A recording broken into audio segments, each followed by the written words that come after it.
Bonjour et bienvenue à Lumière de la Parole, notre émission consacrée à la parole de Dieu qui a pour but de se laisser séduire par Dieu, par sa parole, tomber en amour. Bon dimanche à vous, j'espère que vous allez bien. Alors, vous savez, une possibilité que je vous lance, c'est de partager cet évangile du jour avec une, deux personnes, peut-être une famille, ou peut-être en maisonnée. Je ne sais pas si vous appartenez à une maisonnée, mais durant le temps du carême qui s'en vient, eh bien, ça pourrait être une bonne idée de fonder une maisonnée. Alors, la parole de Dieu, elle prend vie quand on la partage. Et l'Esprit Saint, souvent, nous touche. Vous voyez, à travers cette capsule, moi, je vous partage ce que la parole vient me dire. Mais c'est tellement riche d'entendre ce que la parole vient dire à chacun. Alors, imaginez si on est un petit groupe, puis on se partage ça, là.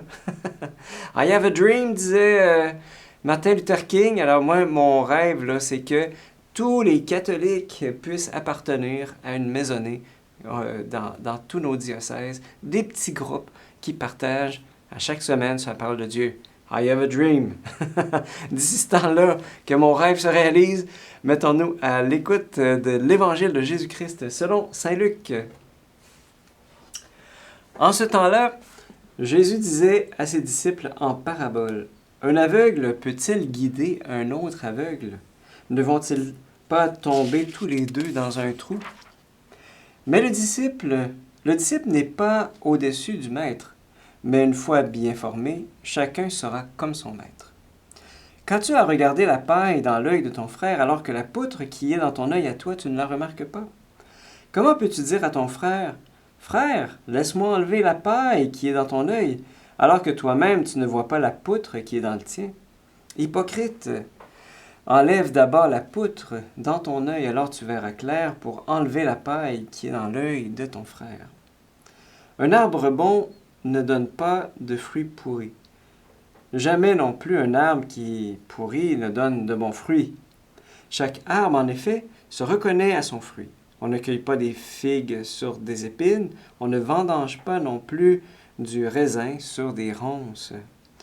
L'homme bon tire le bien du trésor de son cœur qui est bon, et l'homme mauvais tire le mal de son cœur qui est mauvais. Car ce que dit la bouche, c'est ce qui déborde du cœur. » Acclamons la parole de Dieu. Louange à toi, Seigneur Jésus. Alors, qu'est-ce que ça veut dire? Un aveugle peut-il guider un autre aveugle? Qu'est-ce que Jésus, au fond, il cherche à nous dire quand il dit, par exemple, « Qu'as-tu à regarder la paille qui est dans l'œil de ton frère, alors que la poutre qui est dans ton œil à toi, tu ne la remarques pas? » Alors, j'aimerais vous partager comment ça résonne pour moi dans nos relations quotidiennes et dans la manière que nous avons de communiquer les uns avec les autres. En tout cas, des choses que j'ai appris souvent, moi, à mes dépens. Alors, vous savez, comme prêtre, ça arrive que j'ai des gens qui viennent se confier, qui me demandent conseil. Alors, je me rappelle encore, cette jeune fille, c'était pas une Québécoise, c'est d'un autre pays, qui me disait qu'elle était amoureuse d'un garçon, puis qui se doute que le garçon est amoureux d'elle, mais le gars tarde à faire le premier pas, tu sais, puis à se manifester, puis là, elle se demande, elle sait plus quoi faire, puis là, elle me demande qu'est-ce que je devrais faire. Alors, moi, tout naturellement, je lui ai dit, mais lève-toi, puis va le voir, puis dis que t'es amoureuse, puis... Donc là, elle me regarde, elle dit, OK, mais depuis quand c'est les filles qui font les premiers pas? Habituellement, c'est les gars, tu sais. Puis là, hey, j'ai comme réalisé, en fait, que quand j'ai voulu lui donner un conseil, moi, je suis parti de ma réalité à moi, tu sais. Je me dis, OK, quand tu veux quelque chose, tu vas le chercher, mais j'ai pensé comme un gars, tu sais. J'ai donné un conseil de gars à une fille qui, elle, tu sais, les filles, c'est souvent un petit peu comme les fleurs, tu sais. Elles aiment ça, être cueillies, tu vois, sans qu'il y ait à... Elles aiment être devinées. Alors que moi, j'ai pensé, comme un gars. Alors, vous voyez, je suis comme parti de ma réalité à moi, tu sais, pour la plaquer sur la réalité de quelqu'un d'autre. Un autre exemple, on avance un petit peu là, pour comprendre un petit peu ce que l'Évangile veut nous dire. Une fille vient dire à sa mère, « Maman, depuis le départ de papa qui nous a quittés, je souffre, j'arrive pas à dormir, j'ai de l'anxiété. » Et là, la mère, du tac au tac, lui dit, « Ah, c'est simple, ma fille, il faut que tu t'endurcisses. La vie, c'est un combat, puis t'es pas pour pleurnicher toute ta vie. Alors, regarde-moi, mon père, il est parti de la maison, et puis je me suis pas laissé écraser pour autant. Alors, fais comme moi, puis tout ira bien. » Jésus dit dans l'Évangile, « Un aveugle peut-il guider un autre aveugle? » demande Jésus. Alors, peut-être que la mère a simplement réussi à faire de l'évitement, faire semblant qu'elle n'avait pas de peine, s'est endurcie, elle n'a pas regardé ce qui se passait en dedans, après le départ de son propre père. Elle a peut-être qu'elle n'a jamais assumé le deuil de celui qui aurait dû prendre soin d'elle. Alors voilà qu'elle dit à sa fille, elle se dit que sa fille est simplement une copie d'elle-même, voilà, et elle cherche à transmettre sa propre manière d'éviter la souffrance plutôt que d'écouter avec le cœur la souffrance de sa fille. Voyez, sa fille n'est pas une copie d'elle-même, c'est une autre personne, voilà. Et ici, l'écoute de l'autre aurait été bien plus utile que de prendre mon expérience, qu'elle prenne son expérience, puis elle la plaque simplement sur l'expérience de sa fille. Un autre exemple pour nous aider à comprendre. Alors, un dernier exemple. Donc, j'ai un collègue de bureau qui me tape sur les nerfs parce qu'il parle tout le temps de lui à tout le monde en termes élogieux, racontant racontant à la galerie ses exploits de ski, tous ses exploits de voile, ou bien tous ces bons coups réalisés au travail.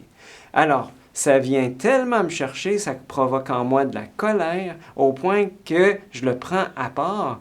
Puis là, je lui dis, « Hey, t'as-tu fini de te vanter? » Et lui, qui me demande, « Mais, OK, mais pourquoi j'arrêterais? » Et là, à ce moment-là, je ne sais absolument plus quoi dire.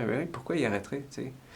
Je veux lui dire que ça ne se fait pas, mais sans lui dire que ça vient me chercher profondément, en fait.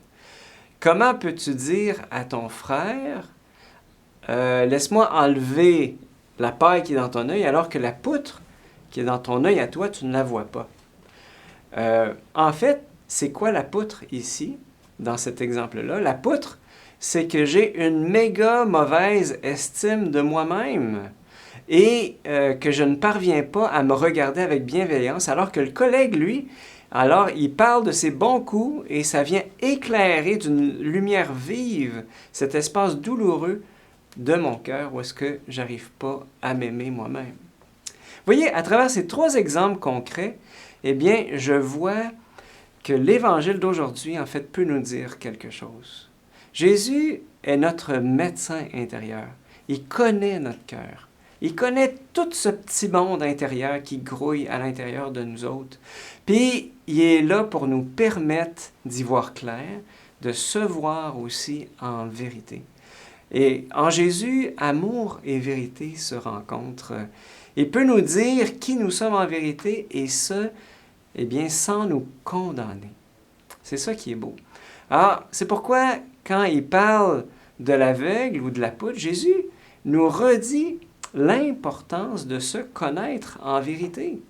Alors, spécialement lorsqu'il est question d'aider les autres, d'aider quelqu'un qui est différent de moi, mais qui n'est pas une copie de moi-même. Voilà. Et pour moi, un arbre bon, qui donne de bons fruits, c'est quelqu'un qui a appris à se connaître en vérité. Voilà, quelqu'un qui a appris à travailler sur lui-même et à faire face à ses démons. On a tout le monde dans notre vie, on a à affronter nos démons, on a à affronter nos dragons. Puis on a à apprendre les forces en présence qui sont en nous. Sinon, ce qui arrive, c'est qu'on risque de tout le temps tomber dans les mêmes pièges. Puis surtout, eh bien, on risque de voir l'autre comme un autre moi-même, plutôt que d'écouter qui est cette personne-là. Je ne sais pas si vous vous rappelez le film La Société des poètes disparus. Là-dedans, il y a vraiment une scène qui est dramatique. On a un père qui veut faire de son fils un médecin, alors que ce dernier aspire à être un poète et un acteur. Alors le père exerce sur lui une pression intransigeante sans faire face en fait à son propre désir de faire réussir son fils là où lui-même a échoué. Voyez, les parents qui voient dans leurs enfants une nouvelle possibilité, tu sais. Mon enfant, mon fils, il va réussir là où est-ce que moi, j'ai échoué.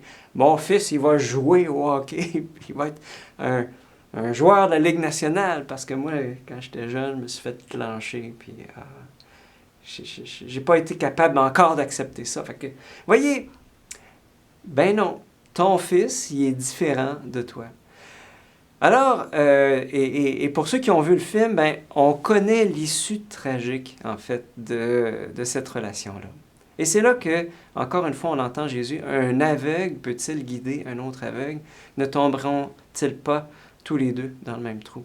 Alors, au contraire, un arbre bon donne de bons fruits. Plus on se connaît en vérité, et plus on peut avoir sur les autres une bonne influence.